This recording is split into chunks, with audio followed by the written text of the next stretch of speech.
আদালতের পূর্ব নির্দেশনা অনুযায়ী বিভিন্ন কারাগার থেকে সাবেক ১১ মন্ত্রী সহ মোট ১৬ জনকে আজ তৃতীয়বারের মতন সকাল 10:15টার দিকে আন্তর্জাতিক অপরাধ ট্রাইব্যুনালে হাজির করা হয়।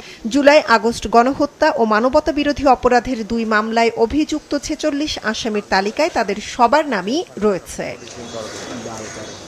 বিচারপতি গোলাম মর্তুজা মজুমদারের নেতৃত্বাধীন ৩ সদস্য ট্রাইব্যুনালে 11:30টার পর শুরু হয় শুনানি। এ সময় আদালতকে চিফ প্রসিকিউটর জানান, দুটি মামলারই তদন্ত প্রক্রিয়া চূড়ান্ত পর্যায়ে। তবে তথ্য সংগ্রহ লিপিবদ্ধ ও যাচাই বাছাই করে ত্রুটিহীন প্রতিবেদনের জন্য 2 মাস সময় প্রার্থনা করলে আদালত তা মঞ্জুর করে আগামী 20 এপ্রিলের মধ্যে শেখ হাসিনা ও অন্যান্য আসামিদের দুটি মামলার প্রতিবেদনই দাখিলের নির্দেশ দেয়।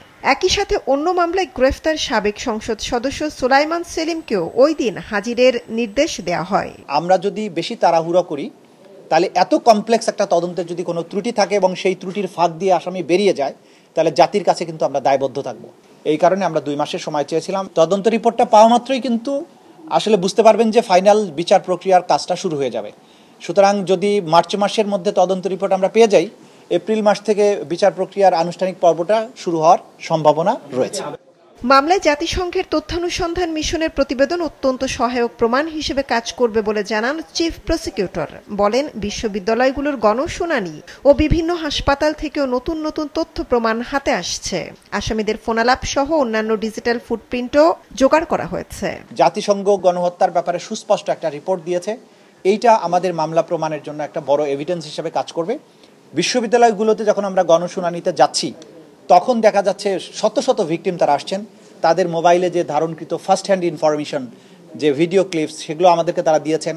হাসপাতালগুলোর থেকে আমরা বুলেটগুলো জব্দ করেছি, যেগুলো শহীদদের গা থেকে বা আহতদের শরীর থেকে অপসারণ করা হয়েছে অপসারণের মাধ্যমে, সেগুলো জব্দ করা, সেগুলোর ফরেন্সিক করা, সেগুলোর কাজ আমাদের চলমান আছে। ডিজিটাল ফুটপ্রিন্ট বলে একটা জিনিস থাকে, তারা বিভিন্ন জায়গায় যে সমস্ত কথাবার্তা বলেছেন, যে গণহত্যার জন্য যে সমস্ত নির্দেশাদি দিয়েছেন, সেই সব নির্দেশাবলী যে তাদের টেলিফোনিক অর্ডারের মাধ্যমে যে গিয়েছে, হত্যাকাণ্ড করে এক ছাত্র জনতাকে নির্মূল করার কথা বলা হয়েছে, সমস্ত টেলিভিশন চ্যানেলগুলো বন্ধ করে দেওয়ার কথা বলেছে। এই ধরনের কথোপকথন তারা যে করেছেন তাদের অজ্ঞাতে সেগুলো রেকর্ডেড হয়েছে।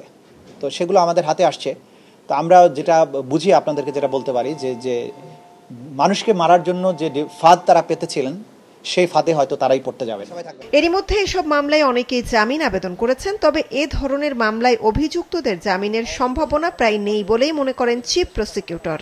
তবে সিদ্ধান্ত দেওয়ার এখতিয়ার একমাত্র আদালতের বলে জানান তিনি। এই সব আসামিদের বিরুদ্ধে এমন সব অভিযোগ আছে যে তাদেরকে বিচার শেষ হওয়ার আগে জামিন দেওয়ার কোনো সুযোগ আছে বলে আমাদের দিক থেকে আমরা মনে করি না। কিন্তু ডিসিশন নেওয়ার ক্ষমতা তো সবসময় আদালতের। আমরা আদালতের উপরে কোনো কথা বলতে চাই না। আমরা এই জামিনের ঘোরতর বিরোধিতা করব এবং তথ্য প্রমাণ তুলে ধরব যে কেন এই আসামিদেরকে জামিন দেওয়ার কোনো সুযোগ নেই, সেটা আমরা তুলে ধরব। ৪৬ আসামির মধ্যে যারা আটক হননি তারাও গ্রেফতার হচ্ছেন বলে জানান তাজুল ইসলাম।